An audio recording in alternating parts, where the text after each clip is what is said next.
Shalom, shalom sejahtera dari Tuhan Yesus Kristus. Jumpa lagi dengan saya, Pendeta Budiono, dalam acara P dan J. Belajar dari Katekismus Handel Beret. Mari kita berdoa sebelum kita mempelajari bagian ini. Bapa Surgawi, hamba datang kepadamu memohon belas kasihan-Mu, supaya hamba boleh mengajarkan bagian yang penting ini kepada para pendengar. Pakai hamba-Mu yang berdosa ini ya Tuhan, untuk menjadi alat-Mu. Berkati para pendengar yang mendengarkan acara ini. Berkati keluarganya, pekerjaannya, kehidupannya, dan biarlah melaluinya nama Tuhan dipermuliakan. Dalam Kristus Yesus hamba berdoa. Amin. Saudara yang dikasihi oleh Yesus Kristus, kita masuk minggu yang ketiga. Dan di minggu yang ketiga ini kita masuk pertanyaan nomor 6, 7, dan 8. Sebelumnya saja kita untuk membaca satu bagian firman Tuhan di dalam Kejadian pasal yang pertama ayat yang ke-27. Demikian firman Tuhan. Maka Allah menciptakan manusia itu menurut gambarnya. Menurut gambar Allah diciptakannya dia. Laki-laki dan perempuan diciptakannya mereka. Amin.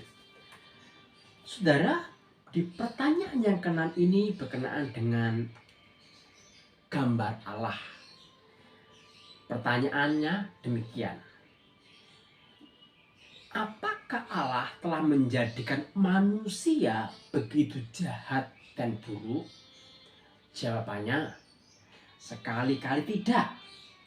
Tetapi Allah telah menjadikan manusia baik dan menurut gambarnya. Artinya, dengan kebenaran dan kesucian yang sejati, supaya manusia dapat mengenal Allah penciptanya secara benar, mengasihinya dengan sebulat hati, dan hidup bersama Dia dalam kebahagiaan yang kekal, untuk memuji dan memuliakan Dia.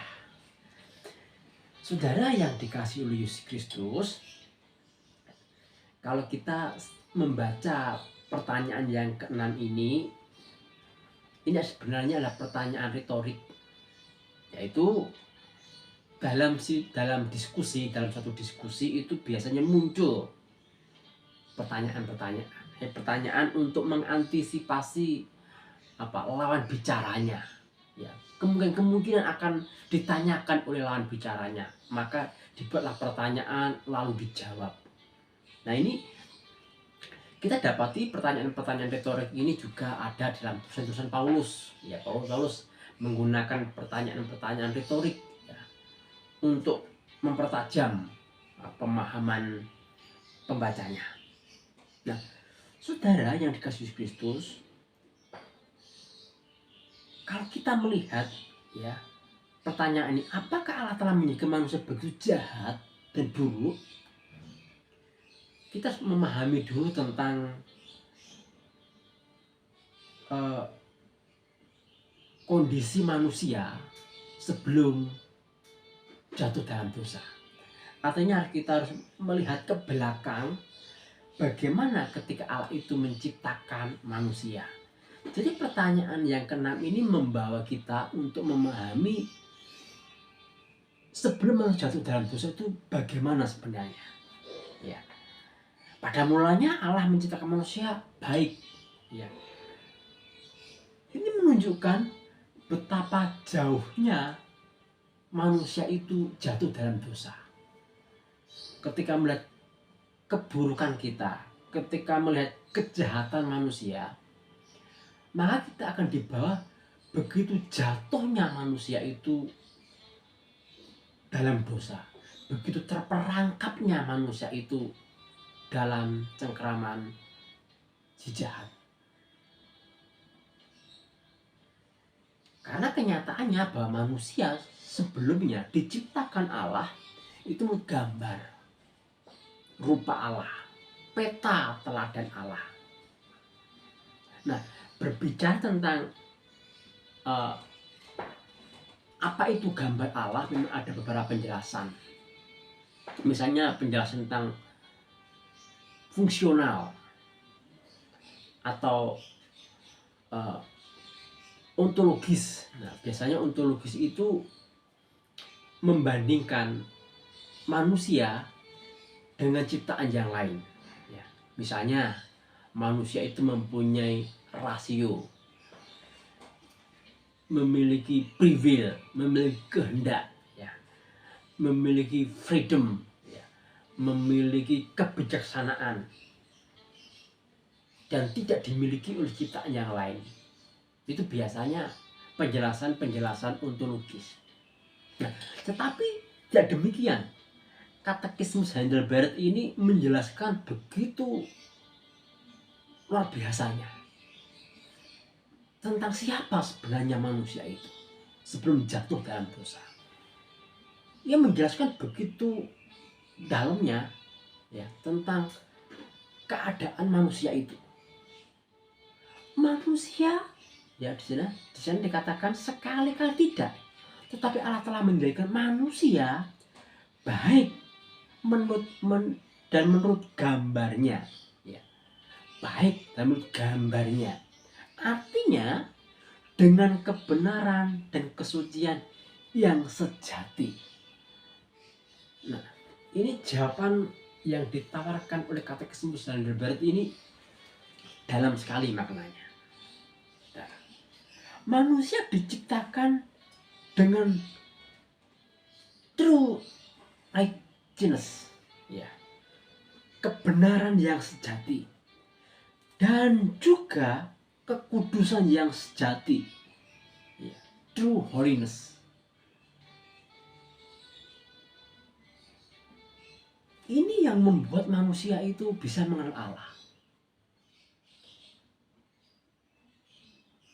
Manusia ketika tidak ada kebenaran, ya, tidak ada kesucian dalam dirinya, pasti akan rusak. Pasti dia tidak akan bisa melakukan semestinya tugasnya, kehidupannya yang pada awalnya diciptakan begitu indah, segambar dengan rupa Allah. Dengan adanya true righteousness dan true holiness, manusia dapat mengenal siapa itu Allah, mengenal Allah dengan benar, dan dapat mengasihi Allah dengan sebulat hati. Dengan melalui pengenalan yang benar, dengan kesucian yang benar, manusia bisa mengasihi Allah, mencintai Allah dengan benar. Jikalau manusia tidak mengenal dengan benar, tidak memiliki kesucian yang benar, maka manusia tidak akan mampu dan tidak bisa mengasihi Allah dengan benar. Rupanya pengenalan, pengetahuan Allah yang benar ini penting. Karena knowledge, ya, knowledge of God, pengetahuan, pengenal Allah dengan benar, itu akan membawa kita mengasihi dengan benar. Tapi kalau kita knowledge of God kita salah, mengenal Allah dengan salah, memahami Allah dengan salah, maka kita tidak akan bisa mengasihi dengan benar. Jadi ini yang menyebabkan manusia tidak bisa mengasihi dengan benar, karena mengenal Allah dengan tidak benar. Kalau mengenal Allah dengan benar, kita akan bisa mengenal Allah dengan mengasihi Allah, mengasihi sama dengan benar. Jika kita merasa sudah benar mengenal Allah, jika kita merasa sudah betul mempelajari firman Tuhan, tetapi tidak memiliki kasih, ya, hidupnya sombong, congkak, serakah, tidak peduli dengan orang lain, maka knowledge of God kita salah. Nah, oleh karena itu, saudara yang dikasihi oleh Yesus Kristus, mari kita memiliki pengenalan Allah yang benar, supaya kita disanggupkan untuk bisa mengasihi dengan benar, mencintai dengan benar, baik sesama maupun kepada Allah.